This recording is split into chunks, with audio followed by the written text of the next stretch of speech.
Basic problem বলে নেন সবার আগে। দাদা না বলতে পারে না, না বলতে পারে না। কারোর সাথে যদি খুব ভালো রিলেশন হয়ে যায় না, সে দাদাকে দিয়ে সে অনেক কিছু করে দিতে পারে।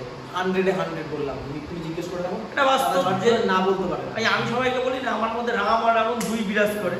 যদি কেউ আমার মনের কাছে হয় তার জন্য জান হাজির, আর যদি কেউ খারাপ হয় তার জন্য রাবণ, মানে তার সব রকম ভাবে। তুমি কিন্তু অনেক সময় জানো যে না এটা আমার জন্য প্রবলেম্যাটিক, কিন্তু তাও তুমি না বলতে পারো না।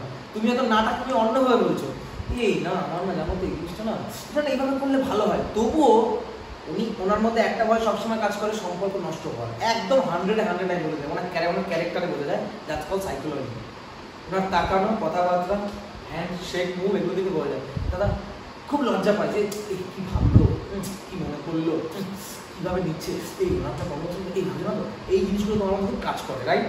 অবশ্যই খুব কেয়ারিং পার্সন, কিন্তু কবি এই জিনিসটা না তোমার জন্য প্রবলেম্যাটিক হয়ে যায়, কারণ তোমার বুঝে উঠতে পারো না।